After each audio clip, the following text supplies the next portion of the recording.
வணக்கம். எனது பெயர் சேபவிக்ஷா. நான் 5ஆம் வகுப்பு பயில்கிறேன். நான் தற்பொழுது சிறிய கதை ஒன்றை கூறப்போகின்றேன். கதையுடைய பெயர் நன்றி உள்ளவனாய் இரு. நீங்க நன்றி உள்ளவனாய் இருக்கீங்களா? ஓகே, இப்போ நன்றி உள்ளவனாய் இருன்ற கதைக்குள்ள போலாமா?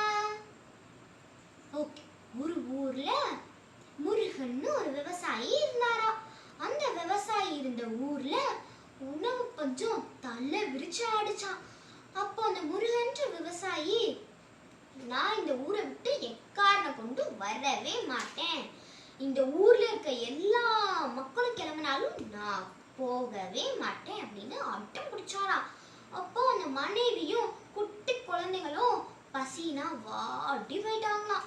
அப்போ அந்த விவசாயி இதை பார்த்துட்டு, நம்ம தான் கஷ்டப்படுறோம், எதுக்கு இவங்களும் கஷ்டப்படணும் அப்படின்னு யோசிச்சாராம். உடனே அவரும், சரி நான் உங்களுக்காக வேலை தேடி வேற ஊருக்கு போகிறேன் அப்படின்னு சொல்லி வேலை தேடுறதுக்காக கிளம்பினாராம். அப்போ அவர் போற வழியில ஒரு பெரிய குளம் பார்த்தா, அதுக்குள்ள 4 பேர் மாட்டிக்கிட்டாங்க. இந்த 4 பேரும் ஒரு மனுஷன், ஒரு புலி, ஒரு பாம்பு, ஒரு குரங்கு.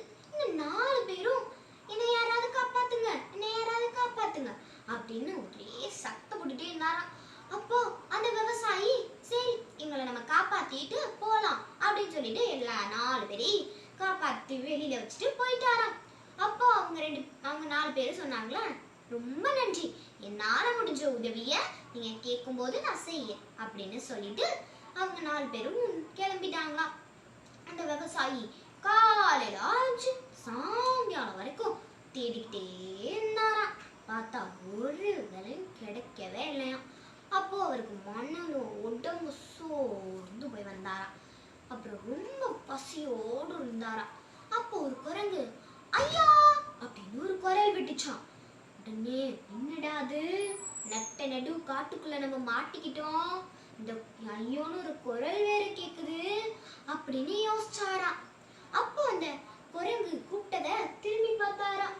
பார்த்தா அந்த குரங்கு ஐயான்னு இன்னொரு தடவை கூப்பிட்டுச்சான். என்ன குரங்கு, என்ன எதுக்கு கூப்பிட்ட அப்படின்னு கேட்டாரா. அப்ப அந்த குரங்கு சொல்லிச்சா, நீங்க பசியோட இருக்கதா எனக்கு தெரியுது, இன்னாங்க இந்த திராட்சை பழத்தை சாப்பிடுங்க அப்படின்னு சொல்லிச்சா. உடனே அந்த விவசாயம், எப்படி இருந்தாலும் நீ ஒரு குரங்கு, நான் எப்படி உன்கிட்ட இருந்து வாங்கி சாப்பிடுறது அப்படின்னு நினைச்சாராம். அப்போ அந்த நண்பர், என்ன நண்பரா ஏத்துக்கோ அப்படின்னு அந்த குரங்கு சொன்னிச்சான்.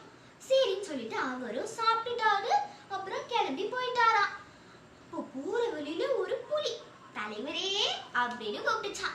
அப்போ அந்த புலி, தலைவரே என் குகைக்குள்ள நிறைய நகையும் பணமும் இருக்கு, உங்களுக்கு தேவையானதை எடுத்துட்டு போங்க அப்படின்னு சொன்னிச்சான். உடனே அந்த விவசாயம், சரி நீ எனக்கு உதவி பண்ற அப்படின்னு நினைச்சிட்டு அவரும் கொஞ்சமா எடுத்துட்டு போயிட்டாராம். இப்போ காலையில காப்பாத்தின ஒரு மனுஷன் ஞாபகம் வந்தாராம்.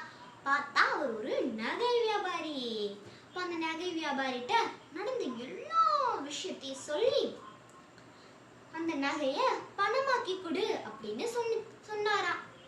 அப்போ அந்த நகை வியாபாரி யோசிச்சாரா, எதுக்கு நம்ம இவனுக்கு உதவி பண்ணணும், நம்ம இதெல்லாம் அரச நகை மாதிரி தெரியுது, நம்ம அதை அரசர்கிட்ட கொடுத்து நிறைய பணம் வாங்கிக்கலாம் அப்படின்னு சொன்னாராம். அப்போ அந்த விவசாயி கிட்ட, ஒரு நிமிஷம் இரு, நான் போயிட்டு வந்துடுறேன் அப்படின்னு சொல்லி போய் வர்ற போது பார்த்தா ஒரு அரச சிப்பாய்களை கூட்டிட்டு வந்தாராம். அந்த விவசாயிக்கு ஒரே ஆச்சரியம், என்னடா அது, நம்ம அவர் கூட அரச சிப்பாய்கள் வந்திருக்காங்க அப்படின்னு ஒரே முழிச்சுக்கிட்டே இருந்தாராம். இப்ப பார்த்தா விவசாயி ஒரு திருடர் அப்படின்னு சொல்லிட்டாரா.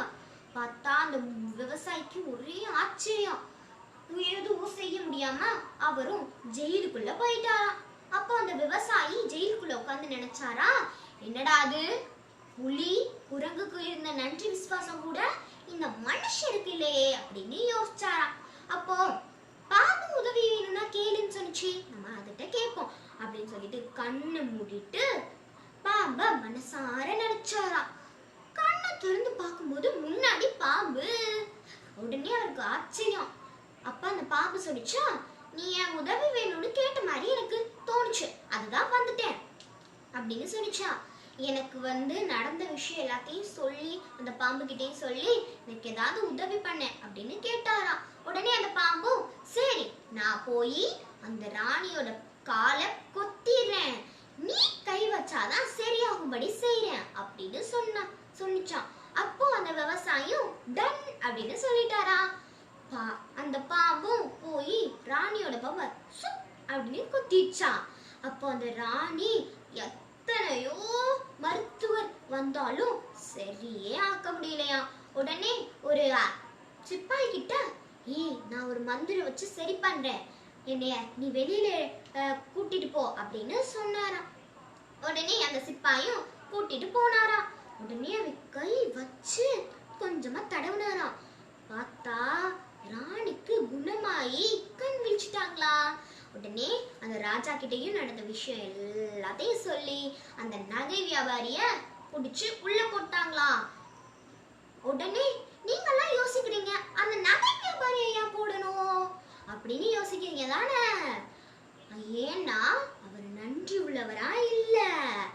அதே மாதிரி நீங்களும் இருக்கணும்னு ஆசைப்படுறீங்களா?